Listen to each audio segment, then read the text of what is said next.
It is Wednesday night, May 11th, 2022, and you're listening to another brand new episode of the Kicking Out Podcast. I'm Tanner Lee, but no Paul Zartman tonight. Instead, filling in for the second time in 3 weeks, our good friend Austin Shepard. Jep, what's going on? How we doing, man? We're doing good. It was a heck of a Dynamite tonight. Yeah, 2 weeks ago I had a heck of a Dynamite with Paul, and I'm like, man, this can't get any better. But I think it got a little better tonight. I think it did too. It was a stacked show. We'll get into it here momentarily, but I think we kind of need to talk about Paul's absence tonight. He didn't really give us an explanation why he's missing the show, and I came up with a theory. You remember that photo Shawn Michaels took with the belt in the mid-'90s? Yeah. I'm afraid that's maybe what Paul's doing with the KOP title. So when one of us takes it off of him in the next couple of weeks, we're going to have to sanitize that baby. Yeah. Why'd you have to put that thought in my head? like I'm thinking maybe he has something to do with his kids, some baseball games, some t-ball games. No, you go right out of left field. Hey, he threw some shots my way 2 weeks ago, so I have to fire That's back true. a little That's bit. true. He was making it everybody clear that you were had more important things to do with your girlfriend. Which, Yep. Hey, wait till you get married with 2 kids. Go for it. Hey, one step at a time. But, Cheers to that. But I do have some questions for you before we get into tonight's Dynamite, and I didn't cue you on any of these. No, I want our listeners and viewers to get to know your wrestling fandom background a little bit, and I'm curious myself. So I know you watch a little bit of everything, really. I do. I watch predominantly AEW, and then here in the last 2 years, I've got really into the independent scene, mainly GCW, because of John Moxley, Matt Cardona, and then before kind of that, I watched the NWA, basically when Billy Corbin bought it and tried to, resurrect it, and is doing a really good job there. So NWA, some GCW, PWG came back out in California. I watched some of that. Pro Wrestling Revolver now is kind of kicking in. They're sharing some AEW talent, some GCW talent. So yeah, I kind of went rogue and got away from the Goliath, over in Connecticut. And not to say I'm not going to watch a WrestleMania or a Survivor Series or a SummerSlam, but to tune in to Monday or Fridays every night, yeah, I got some other stuff to do. No, I'm right there with you. I know Paul and I have talked about on the show. I mean, I was to the point back in 2018, I was about done with it. I was just so tired of the WWE product, and All In really saved my wrestling fandom. And then the start of AEW, and then like you were mentioning, kind of dabbing into some other things. I've ordered some GCW shows this past year, and trying to keep up with a lot more of the independents. It's just a lot more enjoyable. It's a great time to be a wrestling fan. It is. I remember one of the big things was it was even before AEW. I couldn't sit down and watch 2 hours of television. And then I started dabbling in a little Ring of Honor, ROH, and they had that combined show with New Japan. Mm-hmm. They sold out MSG, and I was just like, okay, there's some other stuff out here. Let's give it a shot. And I was hooked. Bully Ray went to ROH there back in 2017 or something like that. And it was just, that was a big thing with him. And he had that match with Flip Gordon that he put Flip over, of course. And I was just like, okay, there's some other stuff out here that is different. And I really enjoyed it. And I just kind of started watching it, kind of with the like PWG. Like I started watching the Bucks on their All Elite stuff on Monday Post. So I learned about PWG. That's when they were flying back and forth to Japan, and started watching some Japan stuff. And I'm like, okay, I can enjoy this again. I enjoyed it. I grew it up. My mom, believe it or not, my mom was the person that let me watch, wrestling on Saturday mornings. My grandpa on my mom's side was the one that took me to my first show, in the late 80s. So yeah, through the 90s and the whole Attitude Era, of course, I was a WWF guy. That was one of my questions, so you just answered it for me. Yeah, I was a WWF All guy. right. And then when the product changed, I still watched it. Don't get me wrong, I still watched it. But here in the last 3 to 4 years, it just kind of like I just didn't really care, and kind of re-sparked my interest. I always follow the dirt sheets. I mean, Sure. At work you got to do something. So I always kept. I think I said this to Paul. Like I remember in high school, one of the first dirt sheets was a guy named Jimmy Van. And Jimmy Van still makes some posts nowadays on social media. But back then, he did not have social media. We did not have it. I'm old, showing my age, but so I started following Jimmy Van, and it was just, it was different back then. And now Jimmy Van owns and runs Fightful, so yeah, he's doing pretty well for himself. Yeah, he started with a website and a dirt sheet, and he's doing all right. Yes. Well, that's good to know. A few other questions I got for you. Who's your favorite wrestler of all time? Oh, man, that's a tough one. Of all time, if I could only pick one to watch, it'd have to be Ric Flair. Good choice. It has to. Like, I watched Hogan, the Warrior, Macho Man, love those guys. Ricky Steamboat, Dusty Rhodes. I was a kind of a WCW guy too. I watched both products, but if you're gonna make me pick one, it's got to be him. Yeah. I mean, it's so. All right, let's reverse course a little bit. Current wrestlers. Who's your favorite current wrestler? If you had to pick one. Okay, so it changed tonight. So it has been Moxley. Yeah. Okay? Just because he's gone from GCW to AEW, whatever.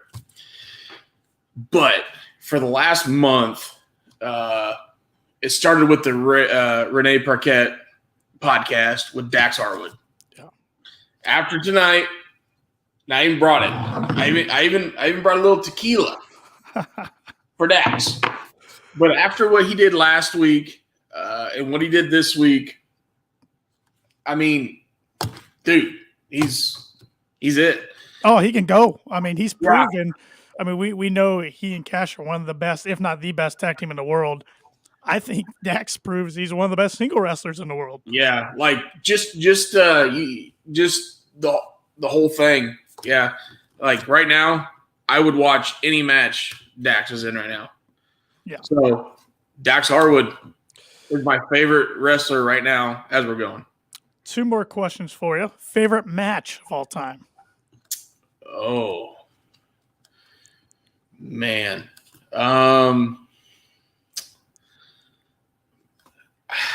And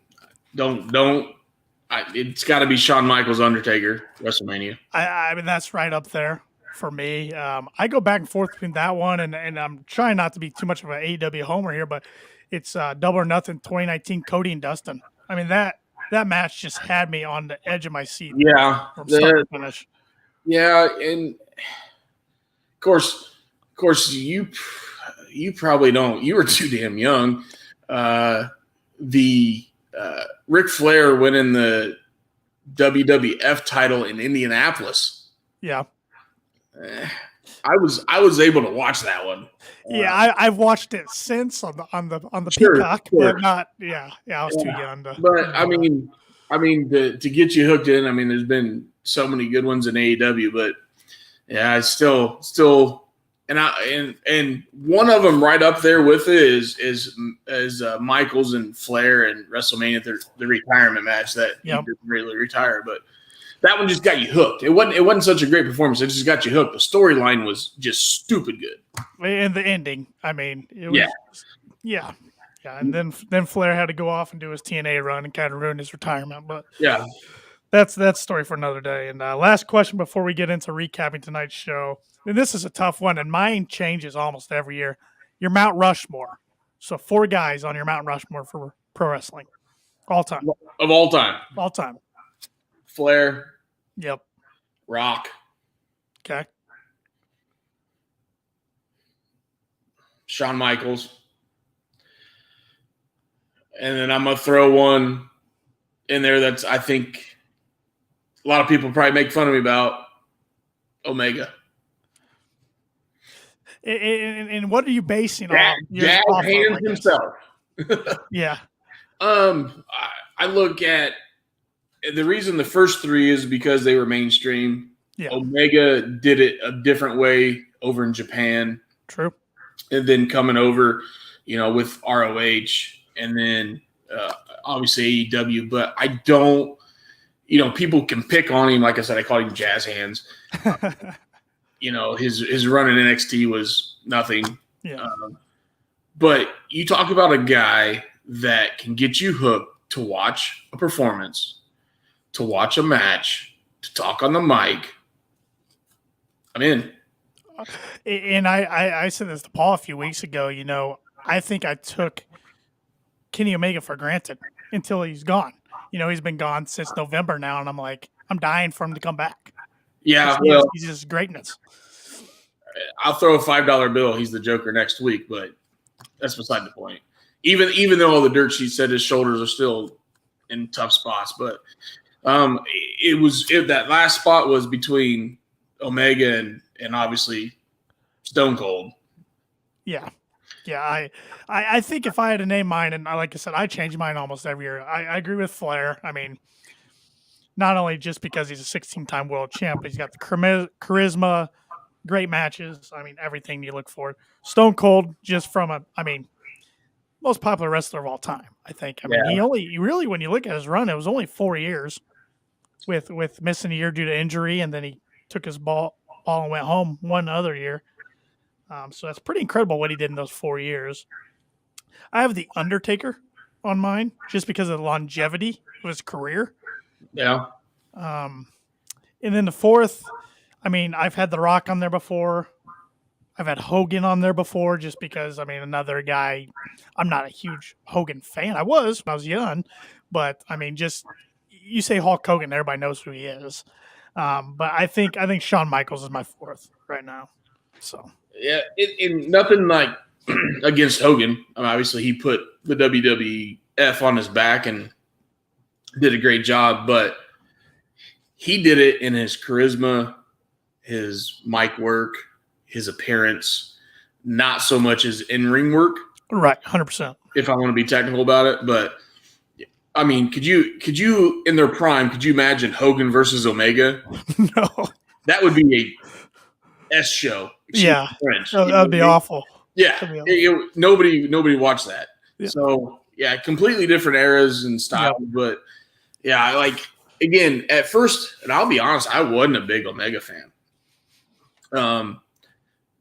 Because I saw him in Reign of Honor, and then he came, obviously, AEW with the Bucks and everybody. And I like Jim Cornette on some of the stuff he says, but some of the stuff he was pointing out, and I started watching, like, yeah, he's right. But guess what? Omega still sold me, or still hooked me, still sold it, and he's a darn good performer. So, yeah, like you said, it might change. You ask me in 6 months, it might be different, but sure. Yeah. It's one of those topics that's fun to talk about because everybody's got their own list, their own agenda. Another guy that I've been a fan of his whole career, and I think he's one of the greatest of all time and doesn't get talked about enough, Randy Orton. The reason he doesn't get talked about because he's still doing it. Yeah, that's a good point. My first 3 guys aren't really doing much of anything. That's true. And Omega's been on the show for a while, but yeah. Obviously, he's a first ballot Hall of Famer. Yeah, so 20 years, and I still think he's got another 5 to 10 left in him. And I've watched a little bit of the product, and I know we're getting off subject, but the stuff he's doing with Riddle, man, he's adapted so good to that, and he's gone from a guy that you thought would literally want to beat the tar out of Riddle to being his best friend, and it's kind of good. It's good entertainment. Good for him. Yeah, he's adapted. Chris Jericho's one, I guess you could make a case for. I mean, talk about a guy who adapts to his character. But I have some thoughts on Jericho later during the show. We'll get into that. Yeah. Let's get into tonight's Dynamite. It started off with a banger of a match. I wasn't sure what they were going to start with tonight. I kind of thought it was going to be Jeff and Darby to start, but they started with Adam Cole and Dax Harwood in the Owen Hart Cup Invitational quarterfinals match. And boy, was it a good one. Martha Hart and family in attendance tonight in Long Island, which was nice to see. The IWC is doing his thing natively, unfortunately, tonight and just ripping Tony Khan's tweet with a picture of him and and Owen's family. But I thought that was neat to see here at the event and see Owen's family. And what a finish to this match. We see Adam Cole win via the Sharpshooter. So you have a guy who grew up idolizing Brett beating the guy who idolized Sean, beating the guy who idolized Brett via the Sharpshooter. Yeah, and back to the Martha thing, you notice that at the end there, she was clapping and smiling, and she leaned over and she says, "I didn't care, I didn't know." So she didn't know the outcome to this match. Great match. If I could sum it up in one word, I would say stiff. Yes. Or two words, strong style. I mean, yeah. I know they're not in Japan. The only negative thing is right there in the first 2 or 3 minutes, he slid Dax into the ring post, and he hit his right side ribs. And half the match, if you looked, he was on his left side ribs. But that's being nitpicky. Other than that, great match. I was hooked. I wanted another 5 minutes. It went almost 20 minutes, I think, if I looked at the clock right. Yeah, I'm in. Yep. And I knew in my gut Cole was going to win, but I didn't want Cole to win. If I'm going to be the fan of me wanted Dax to win and move on, but darn good match. Those guys beat the tar out of each other. Just like when he fought Cash 2 weeks ago, he beat the tar out of him. Oh, yeah. Cash beat the tar out of him. Yeah, that was stiff as stiff can be, and I loved it. Great match. Great way to start the show. Hey, and Tony Khan knows that, and I think he got us hooked. Yeah, I think I was right there with you. I mean, I knew deep down that Cole was going to win, but I wanted Dax. I think the crowd wanted Dax, or at least a majority of them. And that's over a really popular guy in Adam Cole there. But I saw a lot of people who predicted the brackets. A lot of them had Dax win the whole thing. Yeah. I think it's more just because of what a story it would have been. Well, here's the thing. Cole winning, and then obviously we know what happened at the end of the show. Yeah. Dax versus Jeff. You're taking Dax all day long. Dax versus Darby. We're taking Darby just because they want to push him. So now, obviously, I bet you 1,000 that Cole goes over Hardy. Oh yeah. I think you're right, and I think we'll get some Young Buck interference to help Cole out there. Yeah. Obviously, at the end of the show, which we'll get to, we'll determine that. But yeah, great opening segment, and I would always, after Paul and I talked after the Cash and Dax thing, I'd hate to go on second. Oh, I know. Yeah, it was. Yeah. And in second though was CM Punk versus the Meat Man, Johnny Silver, Johnny Hungy, Long Island's own. And boy, did Johnny Hungy got a lot of offense in. He did. Punk plays a pretty darn good heel. Oh, doesn't he ever? He's loving it. You know what? He still gets the crowd reaction when his music hit. He comes just for a second until he came out with the Tavares jersey, and then it flipped. Yeah, then it flipped. He plays them up good. I think he knows going into this pay-per-view that Hangman's the face, so he's going to play the role, and he's just that darn good. Except last week, I could have made the case that Hangman was the heel coming off his promo. Yeah, Hangman was a little different, but I think tonight it's pretty clear what Punk did and the way he acted, and And even after the little face-to-face confrontation they had, he threw the mic down, and you could read his lips. And he's pretty fired up, and he's going to play the heel part here for the next 2 weeks we got. Going into the pay-per-view. Yeah, I'm glad they did it like they did tonight. And Punk got the win. I forgot to mention that. Punk gets the win over Johnny Hungy with the buckshot lariat, which I loved.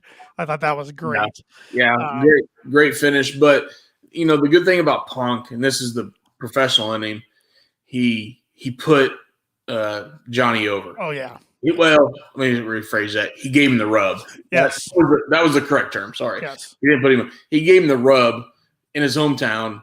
The guy is over with the crowd. He plays the crowd. He's a great entertainer. Yes, he's 4'6", but he puts on a show. He entertains. He gets the crowd. He does his job. So Punk did the professional thing. Gave him the rub. Still, at the end, Punk goes over and just builds up to the pay-per-view. Exactly. It went exactly how it should have. And that's the thing with Punk's run so far in AEW. You can tell he's having a blast. And a lot of times he tells really good stories within his matches, and he gives the rub to a lot of the younger talent, even though more times than not he's victorious because his only losses to MJF in Chicago. But I think I know some people don't think his run's been all that great, but I think it's been spot on. I think he's been very entertaining and put on great matches. His mic work has been good. His mic work was great with the MJF thing. Other than that, it's been good. But you never saw him have these 10 to 20-minute matches in WWE. Mm-hmm. So, I think it's great. I think he's doing awesome. He's working, 2 times a month? Yeah. Probably loving life. And we're going to see him in Vegas, and I'm excited for that one. Yep, we'll see if they shake hands after the match or not. Come Double or Nothing. I think they will. I won't tell you my outcome because you got to save that for 2 weeks. I got to say that one because I don't want to tell you that, but I think they will. I'll say this right now. They will shake hands at the end of that match. All right, I can get on board with that. All right. We then see Britt Baker backstage talking about facing the Joker next week and saying she's going along with the conspiracy like she always does. She's talking up Jamie Hayter and said Hayter's going to win and let the best woman win next week when they face off, which we'll talk about Toni Storm and Jamie Hayter's match here in a little bit. But one of those quick backstage segments that I was like, okay, let's keep it going.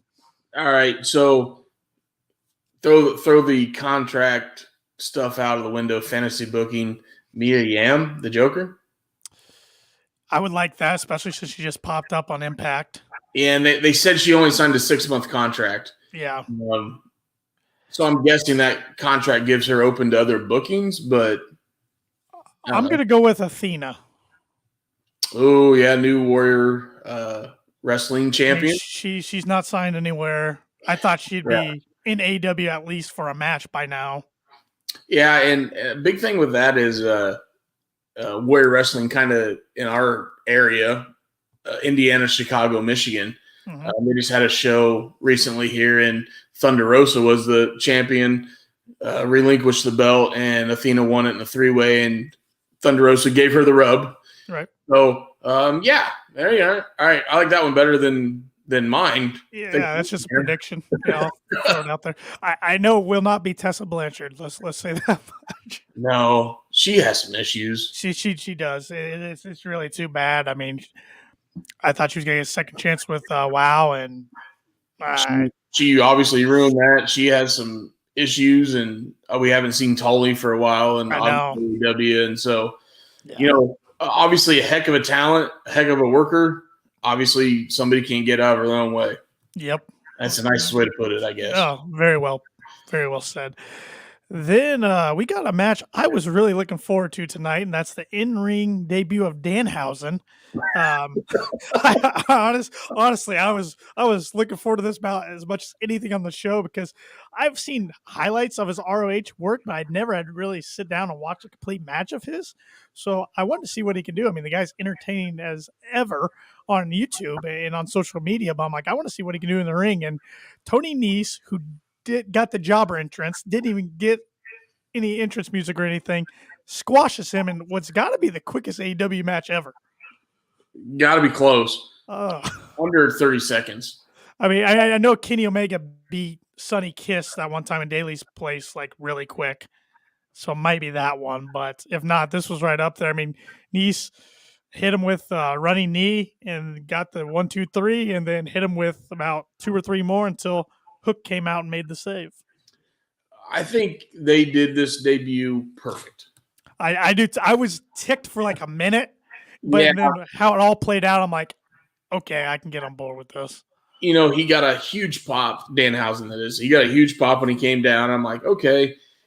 And I've seen some of his ROH stuff, and it is what it is. I mean, the guy weighs, although he's billed at 6'7", 330, I think, he's 5'10", 145. But yeah.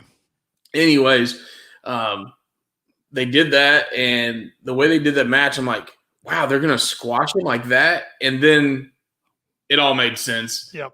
They got me hooked. They did their job. Literally. Yep. Yeah. No pun intended.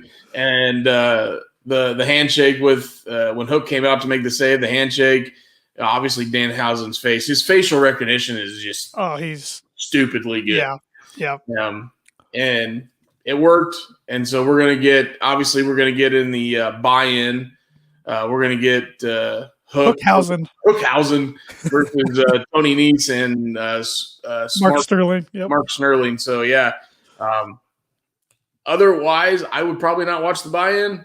I'm gonna watch it now. I mean that pop of the crowd when Hook came out for one, and then the handshake. I mean, AEW has built Hook so perfectly because I was getting a little nervous when he was catching fire that they were going to overuse him too much, but just how they pick and choose to use him has been awesome. They've done really well with him, easing him into it. We don't get too much of him, which makes it even better. Yep. But you know, like I said, I was not going to watch. I don't do pre-shows. I don't either. I'm going to watch it now. Yep. And if we put it on our it'll be on the predictions. Yep. Okay, 16, 17 points, whatever the best point is. I'm going on Hookhausen. There we go. I mean, spoiler alert. Yeah. I mean, if they don't put them over on that, then Tony Khan's had a little bit too much to drink. Too much to drink or something along those lines. But yeah, very, very fun segment after what was kind of a disappointing result for about a minute there. But that's why we let it play out. We can't overreact right away. Then we got to another thing I was really looking forward to, especially since it was in Long Island and the guys beloved in Long Island. That's MJF. He and Wardlow's contract signing. There's a lot to love about this. I like when Wardlow comes out and the Tron is saying "Boo Wardlow." Thought that was pretty funny. And then the whole dark side of the ring intro with MJF. That hooked me. Oh, that was great. I thought we were getting a commercial. and we were getting a commercial for the first 10 seconds, and then Jericho goes, "Wait a minute. I'm not putting this all over." And then he's like, "Wait, he's paying me this much?" And then it just flowed. I'm like, "Oh, what awesome production." Oh, it was great. It was so good. I'm a huge Dark Side of the Ring fan, so the way they did that, I'm just like, I was excited because I think here in the last month they've talked about that. You know, they're doing another season and they're being really quiet on what they're doing, but it's in production. Mm-hmm. And True TV came out and was not True TV, Vice, sorry. Vice TV came out and said that we support them, but then that's all you hear, and then you get this, and I'm like, what a great thing to do it in the middle of AEW television, and then we got hooked. I know those guys of Dark Side of the Ring are working on another documentary type series about the territories. I've heard that, and I think the problem they're struggling with is a lot of people don't want to talk to them based on what happened in a few of the episodes last year. Some of the guys got made look a little bad. Yeah. Obviously, Flair being one of them. Tommy Dreamer, who stuck up for Flair. He got suspended from Busted Open for a little bit, Impact for a little bit. So, yeah, I get that. And there's still some of those guys that, especially you talk about territory days, some of those guys still don't want to pull back the curtain, say the words. So I know Cornette's big into Dark Side of the Rings. Cornette's a heck of a historian. I don't agree with everything he says, but he's a heck of a historian. So hopefully he still keeps doing them. But, yeah, I love Dark Side of the Ring. Oh, I do too. It's definitely on my DVR every week. If I can't watch it when it's on, I watch it later. So, but we got that, and like you said, the Jericho touch was just perfect. And I'm usually not a fan of contract signings, but I thought this was one of the better contract signings I've seen in a long time. I like the long table. In other places, you always get that short table. You're face to face. Here, all of a sudden, they got this long table. You know that they're spread apart. Security there. I mean, we all know that there's going to be some altercation afterwards, but the only thing I obviously the guy struggled getting the handcuff off of Warlord. I wanted to see Warlord like 10 seconds into it just say screw it and give the guy a right hand and then sign the contract and then go on. I know MJF tried to stall a little bit. And then if he heard MJF, he goes, just leave one on. Just leave one on. So I'm thinking this is going to look cheesy with one on. Yeah, he was trying, and I get it. The guy finally got it, but whatever. Pretty well done segment though. Yeah. I mean, we know the stipulations now. It's the same stipulations almost T to T that he and Cody had leading up to their 2020 Revolution match. So he's going to get 10 whips instead of lashings. They're called whips now next week from MJF. Then when he gets past that, he'll face Spears in a cage match, a la Cody Rhodes, but MJF will be the special guest referee. So cage match goes, MJF gets involved, he knocks him out, then he has to knock both those guys out, then he climbs over the top. That's how you're going to get the victory. We know that's going to be a pay-per-view match. Usually the AEW cage rules, and I know we've only got 2 cage matches, I think it's pinfall or submission. Oh. Unless they change it up for that. So, yeah. So, but I did love MJF saying to Warlord, what are you laughing at? You're 0-2 in the cage. I guess. That is true. It's pretty good. I mean, it took a moonsault from the top of the cage to get him to beat that one, though. But but we that'll be good television, obviously free television, and then we'll get the payoff at the pay-per-view. Yep, because if Wardlow wins, he gets out of his contract with MJF. If MJF wins, Wardlow can never officially sign with AEW. So I like the storytelling. I do too. It's a good story. It's one they've been building the right way for a long time. We'll see what happens. And Wardlow, I knew he was going to send somebody through a table. I thought it would be Spears, but it was Mark Sterling. Bad night for Mark Sterling tonight. Yeah, it's okay. I mean, obviously he's wrestling on the indies, so he knows how to take a bump. Yeah, he'll be just fine. We'll get Spears, which I love. I don't know if you caught this. I love the Ty Dillinger reference. Oh, the 10. The 10. The That 10. was great. I thought it was pretty good on MJF's part, and Spears played it up pretty good. And, he's one guy, for a while I didn't think AEW was using to the full potential. But now, he might not be the featured match every night, but I think they're using him pretty well because he's always part of a huge segment. He's entertaining. MJF. I mean, he's on TV every week, and that's more than WWE had him on. So no, he's one of those guys that come out and you're like, man, I'm gonna change the channel. Yeah. So he keeps you watching. Yeah. We then got a video package of Samoa Joe talking about facing the Joker next week. He claims when he wins the tournament, then he's going after Jay Lethal. Good. I mean, Joe's strong in interviews, strong on the mic. He's good in the ring. I mean, anything the guy does is gold in my opinion. But I don't know. I don't know if I'm feeling the Jay Lethal, Sanjay Dutt, Saddam Singh thing. I don't like the Sanjay Singh guy. Yeah. No, I mean he reminds me of the Great Khali.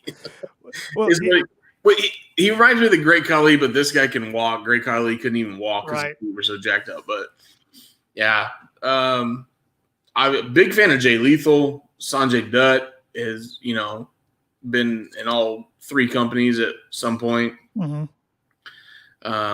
Makes me wonder who that Joker is. At first, I thought it was somebody that Samoa Joe would go over.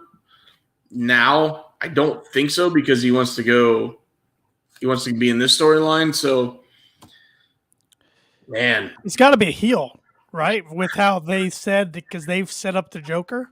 Yeah, I mean, I think it's Miro. I'm coming out with that. I think it's Miro.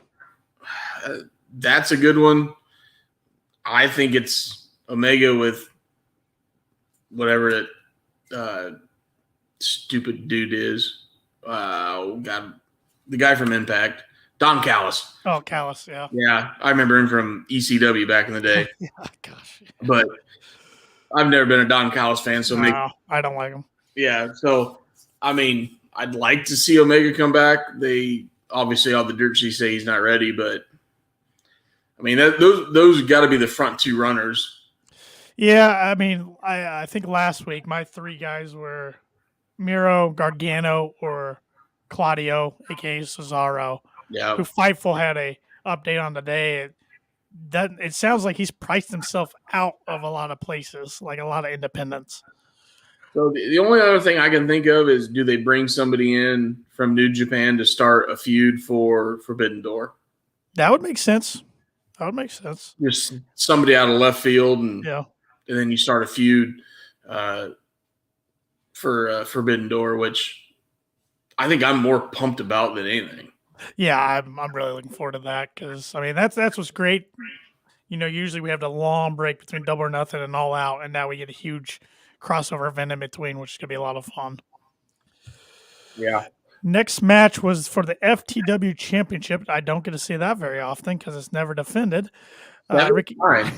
Seventh time, I think, is what JR said. It's pathetic. I take it with a grain of salt because it came from JR, and we love JR, but yeah, that's a good point. He needs a fact checker. He also said Keith E lost.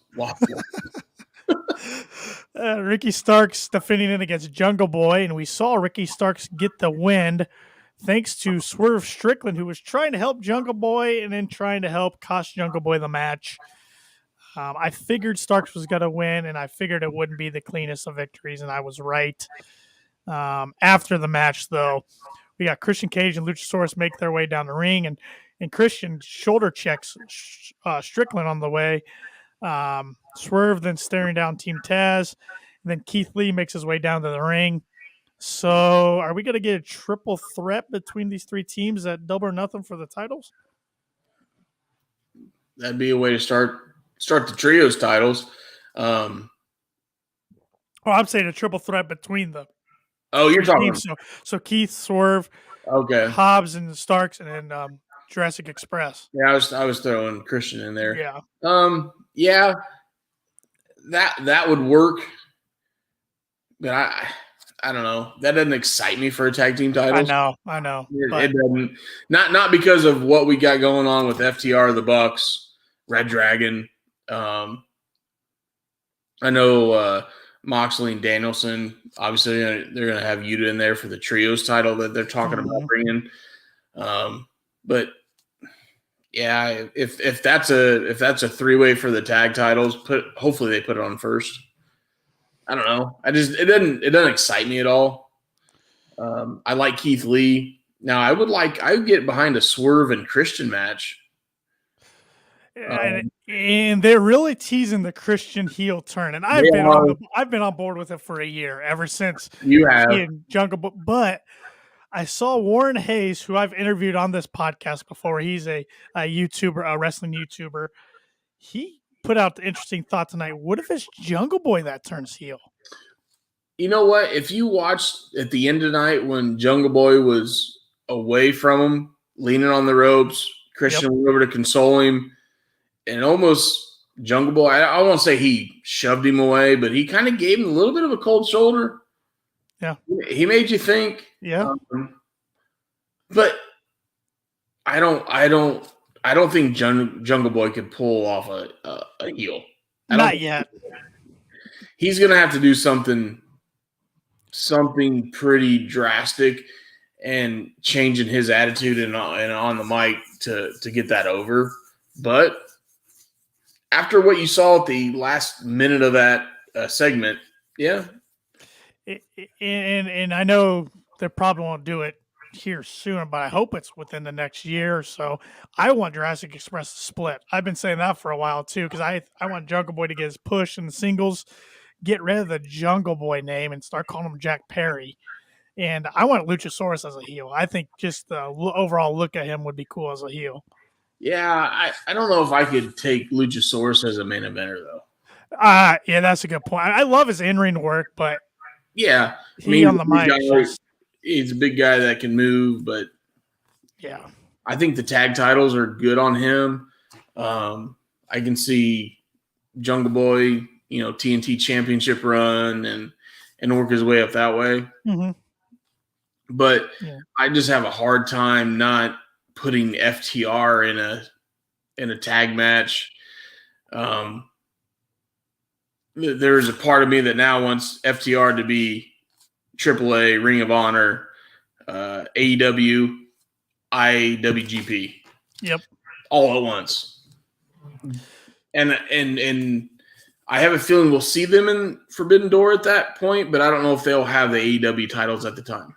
I know the Hardys really they're putting it out there. They've never won the New Japan tag titles. So yeah, and nothing against them. Oh, I know. But I don't see that. I know. I was going to look that up today, who the actual IWGP titles are holding right now. It's they just changed members of the Bullet Club. Yeah. They just changed off of Finn Juice. They had him for a while, but I'll look it up real quick. Yeah, I feel like we're going to see FTR for AEW versus New Japan there and Forbidden Door for the titles. Luke Fail and Chase Owens. Yeah. Yeah. But we'll see. That's the problem with Double or Nothing. It's going to be such a stacked card, and we're going to see some good talent left off. It's good. More like 4 hours is what those pay-per-views are. Yeah. And you still can't get everybody. I know. It's just the state of the roster right now. So that's a good problem to have if you're TK to a point. We do have a comment here on YouTube from Angel Light Games. Hookhausen is real, bro. Sure is. Sure is. It is. We then got the Jericho Appreciation Society victory speech, and you knew just something was going to come out of this. Not what I expected, though. Me neither. Obviously, we all expected Eddie and Proud and Powerful, Santana and Ortiz. Yep. We obviously expected them, but they came out last. Yep. Moxley decided to come out, which I kind of liked. Thinking about it, especially with the trios title. Yep. Obviously, then everybody else came out. The brawl happened. The best part was Regal. By far. Regal hit out Jericho. And so now next week we have a confrontation between those two guys. So now I'm trying to figure out because, just when I think I have like what direction the pay-per-view is going to set up card-wise, they throw a curveball at me every time. I swear they do this. And that's what I like about AEW because it's not as predictable as other products. But now I'm like, okay, so are we going to get a 5-on-5 match of Double or Nothing? And who's the odd man out? God, Yuta would have to be the odd man out, wouldn't he? I know, and I hate that because he's on such a roll. But you don't split up Proud and Powerful. Nope. You got to have, obviously, Eddie and Moxley are just, they're anchors. So, yeah, and Brian's one of your bigger stars in the company. I mean, you're not going to have him not on Double or Nothing. So, right.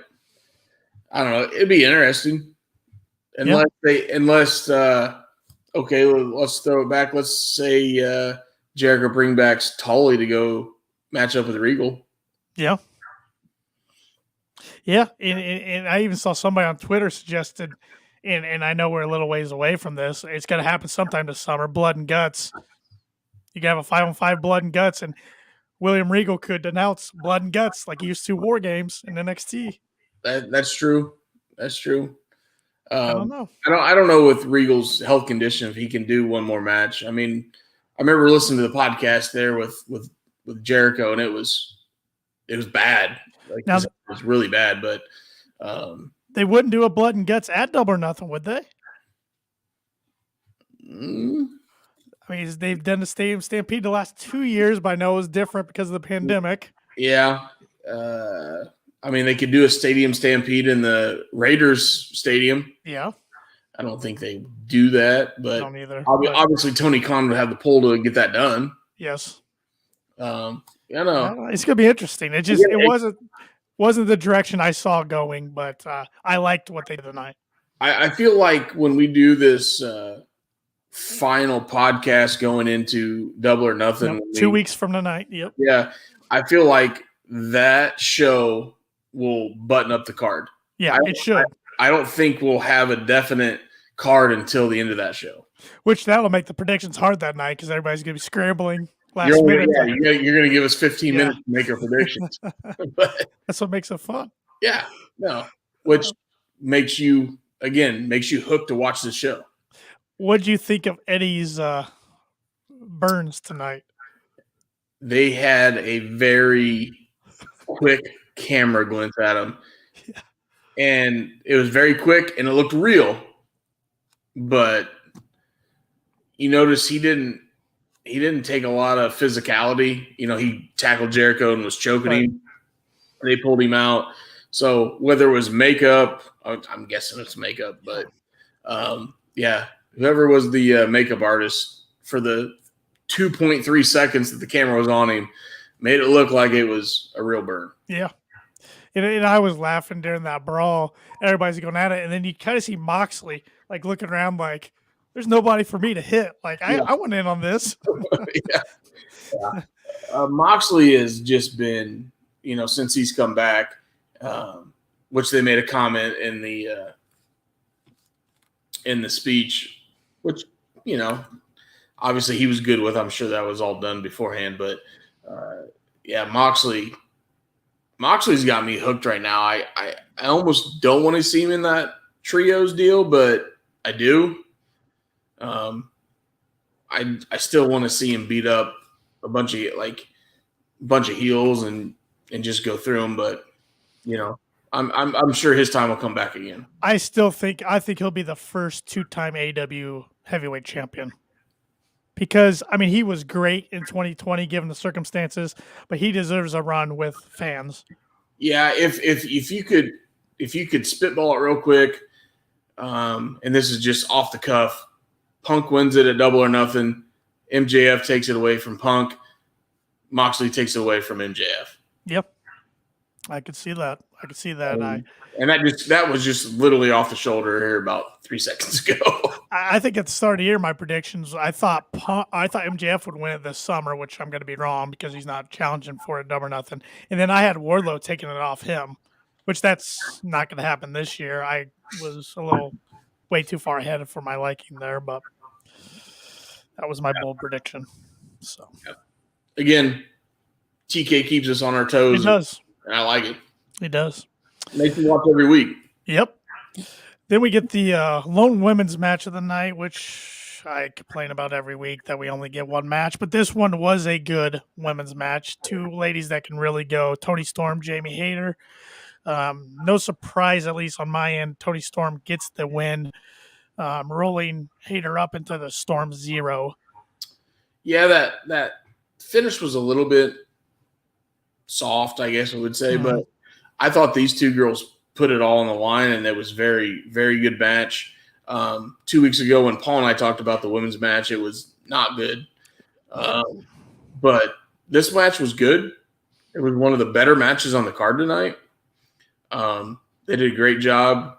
And, yeah, I obviously going into it, I thought Hayter would win, so we'd have that Hayter-Britt Baker kind of confrontation, because they had that pre-match thing where, the best woman would win. So in my mind, I'm like, okay, Hayter might go over, but putting Tony over probably is the right thing to do, and sets up for a pretty good bracket. Yeah, I'm thinking we're gonna get another rematch between Britt and Ruby in the finals. Yeah, we got Ruby this Friday night on Rampage. Sheeta, right? Yeah, but I was thinking about that when I saw the graphic. Do you think Sheeta's going to take that many losses in a row? Yeah, that's a good point because Serena Deeb got the better of her in their feud. Yeah. But Sheeta's the longest reigning champion in AEW history. She had that title for, I think it was like 372 days before she lost it to Britt. Right. So maybe they have her go against Britt and try to get revenge. Yeah, I can see that, but I like Ruby. The last match I saw her on Dynamite was not that great. Right. We'll see. And maybe whoever the Joker is somehow beats Britt next week with interference from Hayter or something. And it's up Britt and Hayter. Yeah. I don't know, because I still think we get that payoff eventually. So you had a good idea. We had a good idea on the men's. Who's the Joker on the women's? Besides Mia Yim, we talked about that.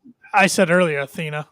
That's right. All right. Yeah. I think that's the only guess I really have at this moment. Okay.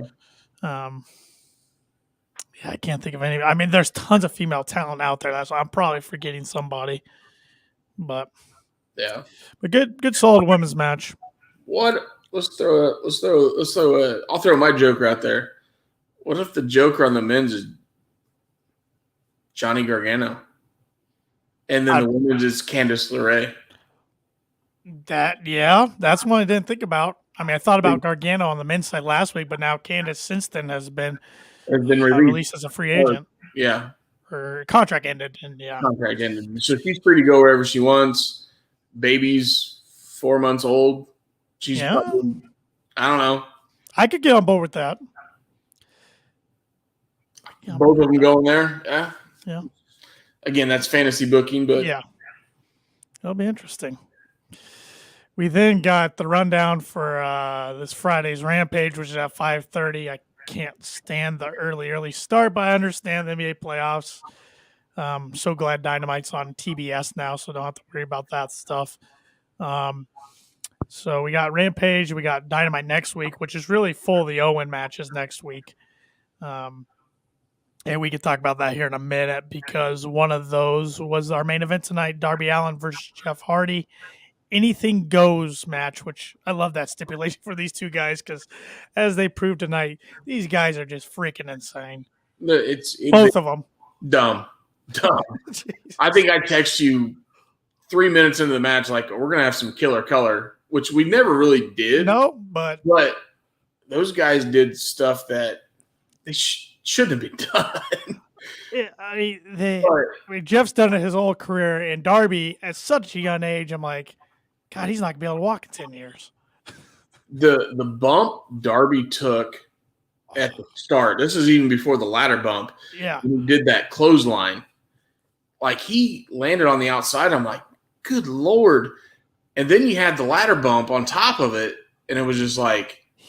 And at first, I thought his back took the brunt of it. Then they showed it was his butt took the brunt of it against that chair. I'm like, oh, my God. How did he not bust his tailbone? That and that one, the chair before that he landed on just made his back prop up. And then you saw Jeff's leg kind of go across of him, and it made it look even worse. But, yeah, those guys are just – I mean – obviously, Darby's the future Jeff Hardy, obviously, of big thoughts. Yeah, oh, man. And then you had Jeff putting Darby on the side portion of the stairs, and he went to the top rope for a swanton bomb, but Darby moved, and he bounces off the steel step.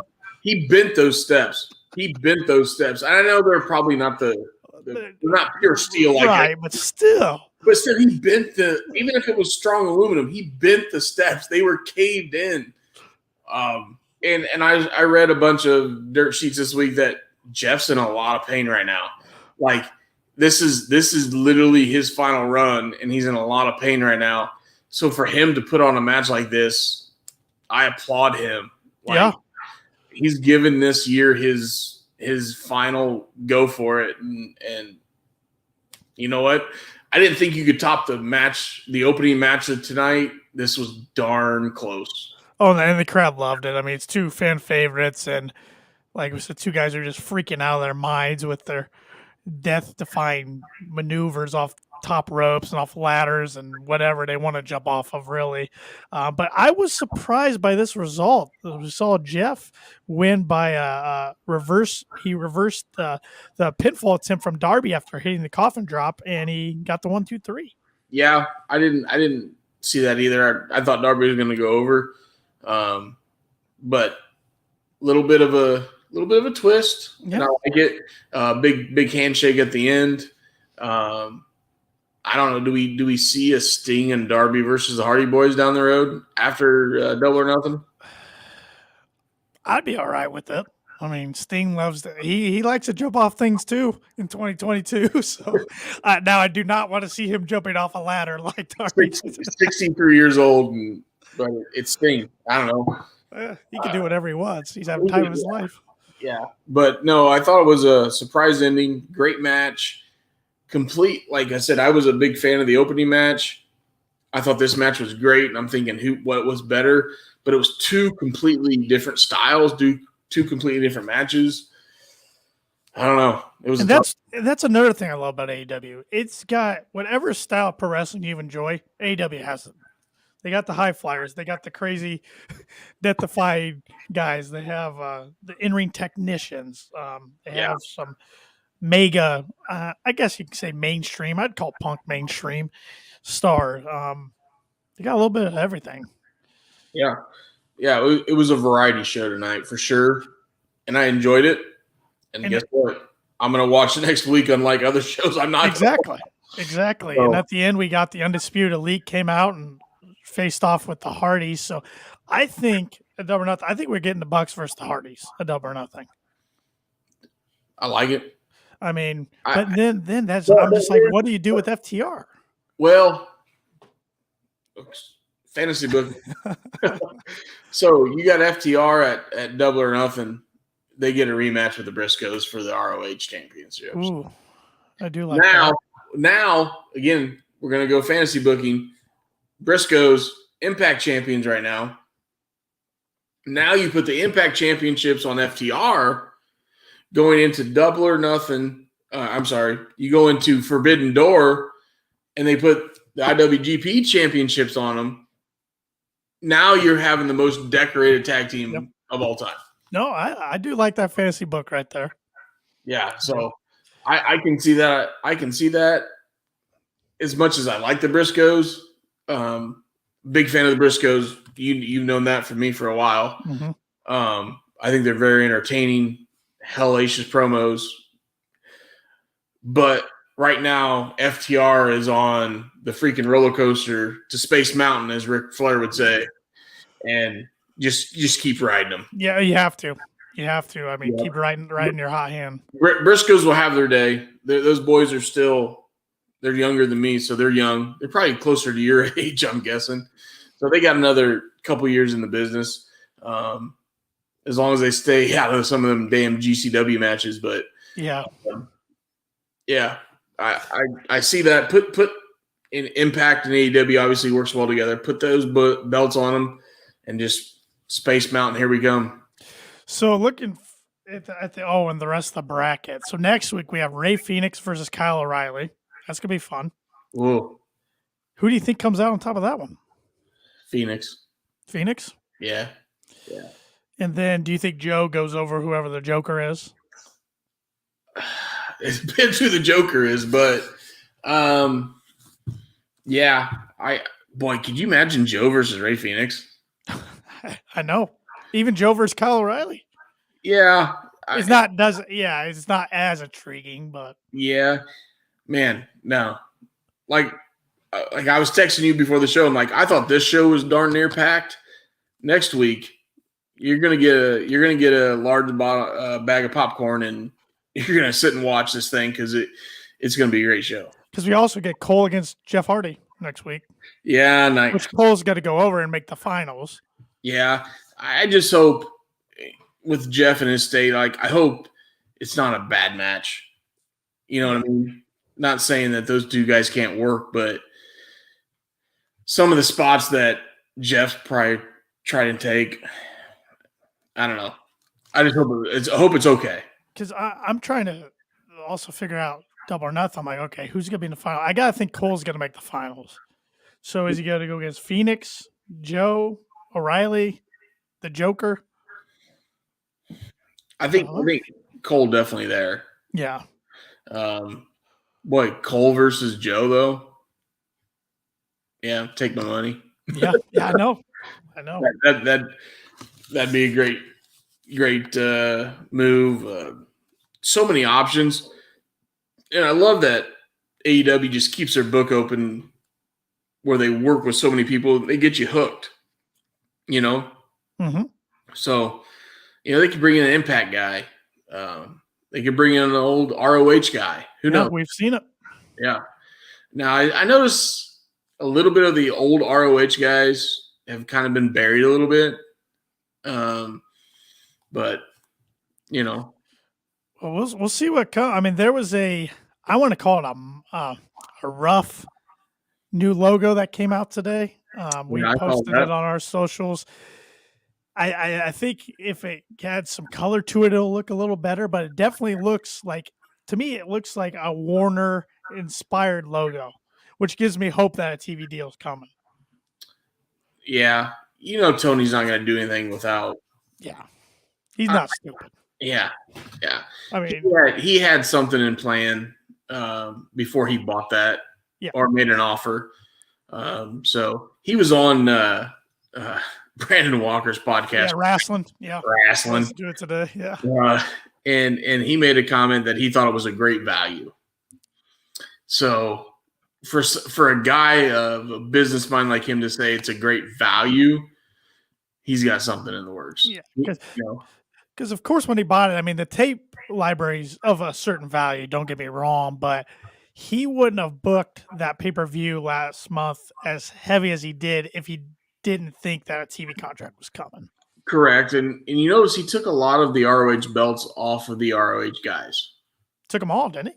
Except the trios, which we don't even know if they're going to be. Yeah, that's true. Well, no, he kept the championship on Gresham, but Gresham signed both companies. So, I look at that and like, okay, he's got some plans, and there's going to be something in, the Honor Club, which was your monthly subscription. I'm sure some people dropped, obviously, but I'm sure some people keep paying it. Right. So he's got that income coming. So, yeah, again, not a dumb business guy by any means. No, and he's got, I mean, look, like we were talking about, we can't fit the whole roster on Double or Nothing, even on a 4-hour show. That's why it's perfect to have ROH, even though he wants to use it as more of developmental. You got a lot of talent you can feature over there, like a Brian Cage. Yeah, which I was shocked they picked up his option, but whatever. Oh, I was too. I think it was more of, we're keeping you away from WWE for one more year. You know what, though? In my opinion, I don't. Let him have it. Didn't do anything for me. Nah, me neither. But I mean, the looks there, but that's it. He was impressive that his very first debut in that ladder match that he won, a Double or Nothing 2020. But then after that, it was kind of like, Next. Yeah, pretty much. But who was your wrestler of the night tonight, and what was your overall grade from 0 to 10? Well, my wrestler of the night, let's go with the grade. So I gave the last show 8.5. It's pretty high rating. Yes. I think this show was a little bit better. So I'm going 8.7. I like it. 8.7. And after watching the whole show, my wrestler of the night, even though he lost, Mr. Tequila. Mr. Dex. Got to do it. I like it. I'm going to go 8.5. I thought it was strongest Dynamite we've had in a while. Fast paced, kept me entertained and involved the whole way through the show, which usually I'm on my phone. Well, I mean, I'm watching, but I'm also on my phone tonight. I put the phone to the side besides my KOP tweets. I mean, I did do Sure. that tonight, but a lot, I mean, just I enjoyed it all really. It's just I don't nor I think I've gave one episode ever a higher grade than 8.5. So that's just kind of my rating system. At least you didn't do a rookie score like Paul did 2 weeks ago. He was just like straight 8. I'm like, dude, that's a rookie score. He doesn't watch One Bite. Everybody knows the rules. I mean, Okay. it's Right. well, I'm guessing he doesn't, but he's also no. I'll keep it nice tonight, Paul. I'm not gonna throw too many daggers at you. We're talking about Paul. We're talking about Rip. We're talking about Moose. The guy's got so many identities. He's got a lot of gimmicks. There you go. But I guess I'll go Jeff Hardy tonight. And I think I gave that to him a couple weeks ago and said I'd probably never give it to him again because I didn't think I would, but I didn't think he was going to be Darby Allin in a main event match. So yeah, I know I don't look at the whole win-loss thing. It was between him or Dax, but right. I'm right now. I'm just hooked on Dax and. No, I'm right there with you. Like that's why I listen to a lot of wrestling podcasts. And Oral Sessions is one of my favorites because I think Renee does a fabulous job. And I came away bigger fans of his and Cash's because they were so honest and open. I'm like, how can you not root for these guys? Yeah. And I listened to one today. I did too. Dustin. Oh, that was a good one too. Holy cow. Yeah. Holy cow. The stuff these guys have gone through and turn the lives around, that's a whole nother podcast. It really is. But, yeah. She's done a heck of a job. Go watch or listen to her podcast. But Dax Harwood's my wrestler tonight, 8.7, and I can't wait to take that belt off of Paul here in about 2 weeks. And like I said, we're gonna have to sanitize that thing because I don't know what he's doing. That was my guess tonight. He loves that belt, and I don't know. Well, I don't know. You know him better than I do, I guess, because that's not what I would think of. I hope I'm wrong. I hope You're wrong too. If I can't win it from Double or Nothing, I hope you do. I hope because he's had it long enough. I tell you what, when I win. If I win and when I win, even though it's a very, very difficult show, I'll put it online at Forbidden Door. Well, that's I'm glad you're on board because Paul and I already said if one of us win it, we're put on the line, even though it's a quick turnaround. So it's a quick turnaround, and you have a completely mashup promotion with mashup promotion, and you're mashing it together. Yep. Yeah. Yep. I'm in. Fighting champion. I like it. Well, it's been fun, Shep. Thanks for filling in for Paul tonight, and we'll see you back here in 2 weeks when we do our Double or Nothing preview show. All right, man. Thanks for having me. Yep. Take it easy.